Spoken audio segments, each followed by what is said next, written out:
Channel पर हाल ही में अभी उत्तर प्रदेश अधीनस्थ चयन बोर्ड द्वारा एक नई अधिसूचना जारी हुई और अधिसूचना संबंधित है उत्तर प्रदेश के द्वारा जारी किया गया यूपी पेट 2021 के आधार पर जो वन दरोगा का सिलेबस जारी किया गया था, या ऐसे कह सकते हैं नोटिफिकेशन जारी किया गया था 2021 के आधार पर, पेट के आधार पर। उसी पेट के बेस पर अब की बार जो सिलेबस आया हुआ है पूरी तरीके से परिवर्तित हो चुका है। जो सिलेबस इससे पहले था उन सारी चीज़ों में परिवर्तन हो गया है। तो एक एक करके चीज़ों को समझ लेते हैं। अभी हाल ही में ये विज्ञापन संख्या लिखी हुई है। इस विज्ञापन संख्या के तहत प्रधान मुख्य वन संरक्षक वन एवं वन्यजीव विभाग उत्तर प्रदेश के नियंत्रणाधीन वन दरोगा के कुल 701 पदों पर चयन हेतु भर्ती की प्रक्रिया के लिए 17/10/2022 से 6/11/2022 तक ऑनलाइन आवेदन मांगे गए थे। क्योंकि इसका सिलेबस क्लियर नहीं था तो नया सिलेबस आ गया है। सिलेबस के बारे में पहले समझ लीजिए क्या क्या बातें हैं, क्या क्या बातें नहीं हैं। लिखित परीक्षा एक पाली की होगी जिनमें कुल प्रश्नों की संख्या 100 होगी तथा समयावधि 2 घंटे की होगी। अर्थात जो आपके प्रश्न रहेंगे वो रहेंगे कुल मिलाकर के 100, और साथ ही साथ इनको अंक भी कितने 100 ही दिए जाएंगे। एक मजेदार बात इस बात की हो गई है कि अब की बार इसमें नेगेटिव मार्किंग का प्रावधान किया गया है। नेगेटिव मार्किंग कितनी रहेगी? तो नेगेटिव मार्किंग रहेगी 1/4 की, यानी कि 0.25 की इसमें नेगेटिव मार्किंग रहेगी और समयावधि पूरी 2 घंटे की रहेगी। आगे देख लेते हैं क्या क्या फॉरेस्ट में इसमें बदलाव हुआ है। तो ये तो ऊपर इंग्लिश में दिया गया है, नीचे देख लेते हैं हिंदी में भी दे रखा है। राष्ट्रीय वन नीतियाँ, तो राष्ट्रीय वन नीति संबंधित प्रश्न आपसे पूछे जाएंगे। राष्ट्रीय वन्य जीव कार्य योजना संबंधित प्रश्न पूछे जाएंगे और राष्ट्रीय उद्यान तथा पक्षी विहार, जितने भी आपके नेशनल पार्क हैं और बर्ड सेंचुरीज हैं उनसे संबंधित प्रश्न, और आरक्षित वन और संरक्षित वन, पारिस्थितिकी संवेदनशील क्षेत्र, हाथी और टाइगर रिजर्व, इकोसिस्टम, इकोटोन और पर्यावरण परिवर्तन संतुलन। अगर मैं इसको हटा दूं तो आप गौर करेंगे इस बात के ऊपर कि ये सारा डेटा आपको वैसे भी स्टैटिक जीके में पढ़ना ही पड़ता था। ठीक है, स्टैटिक जीके में वैसे भी पढ़ना पड़ता था। तो ये कह सकते हो कि ये प्रॉपर आपकी फॉरेस्ट्री दे रखी है।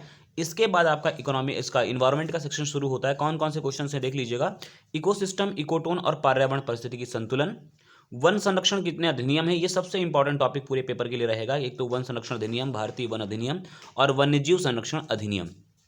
इसके अतिरिक्त अगर हम देखें तो जलवायु परिवर्तन, जलवायु संरक्षण और COP27।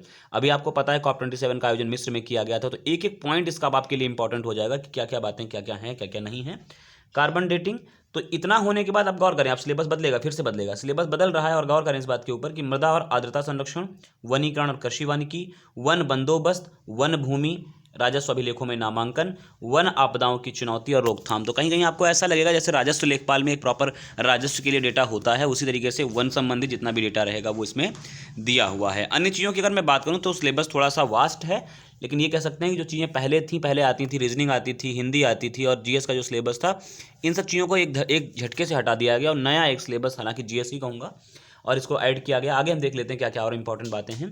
तो वनीकरण, कृषि वानिकी, वन बंदोबस्त व्यवस्था, वन भूमि, राजस्व अभिलेखों में नामांकन कैसे होता है नामांतरण, वन आपदाओं की चुनौती और रोकथाम, वन उपज, वन प्रमाणन, मानव वन्यजीव संघर्ष, किस तरीके से मानव और वाइल्ड लाइफ के बीच कैसे संघर्ष बढ़ रहा है उसका संबंधित, वन दरोगा के कर्तव्य और अधिकार। जैसे आप देखते हैं ना यूपीएसआई का भर्ती निकलती है तो उसमें आपसे पूछे जाते हैं कि आईपीसी के बारे में बताइए, तो ऐसे ही कर्तव्य और अधिकार के बारे में। वृक्षारोपण कार्य योजना, वन पर्यावरण और उसके लाभ क्या क्या हैं, वन एवं वन्यजीव संरक्षण, वन संरक्षण के लिए सरकारी कानून और नीतियाँ, भारतीय अर्थव्यवस्था में वनों का योगदान, और वन पारिस्थितिकी, भारतीय कृषि प्रणाली और फसल चक्र। अर्थात आपसे कृषि संबंधित प्रश्न भी पूछे जाएंगे। अब समझने वाली बात यहाँ पर यह है, चूंकि सिलेबस नया है तो बहुत ही सोच समझ करके जो भी मार्केट में कंटेंट आता है उसके बारे में दिमाग लगाकर कंटेंट लीजिएगा। क्यों? क्योंकि इस कंटेंट को, इस सिलेबस को एक हाथ में देख करके कैसे क्या क्या चीज़ें दी हुई हैं, कैसे कैसे चीज़ें पढ़नी है और कैसे क्या कवरअप करना है, उसके बाद ही नई पुस्तक का चयन करिएगा। क्योंकि अभी तक जो मार्केट में अवेलेबल हैं, चाहे वो प्रैक्टिस सेट हो या आपके प्रीवियस ईयर के पेपर्स हों, ये सारी चीज़ें अब बदल चुकी हैं। वैसा कुछ भी नहीं है, जैसा नए सिलेबस के अकॉर्डिंग है। तो आप लोग ध्यान से अपनी किताबें परचेज करिएगा, जो भी किताबें लीजिएगा कोशिश करें कि सोर्स आपका अथेंटिक रहें और जो चीज़ें इसमें दे रखी हैं उसे विधिवत ढंग से पढ़िएगा।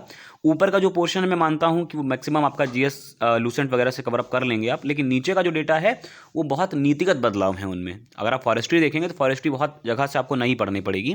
इन्वायरमेंट के सेक्शन भी आपको बहुत जगह पढ़ने को मिलेंगे भी, बहुत जगह पढ़ने को नहीं भी मिले होंगे। खैर, तो ये है सिलेबस। उम्मीद करते हैं आपको सिलेबस के बारे में समझ में आ गया होगा। कोई डाउट हो नीचे आप कमेंट बॉक्स में पूछ लीजिएगा। आशा है आपको वीडियो सेशन पसंद आए। बने रहे हमारे साथ। नमस्कार।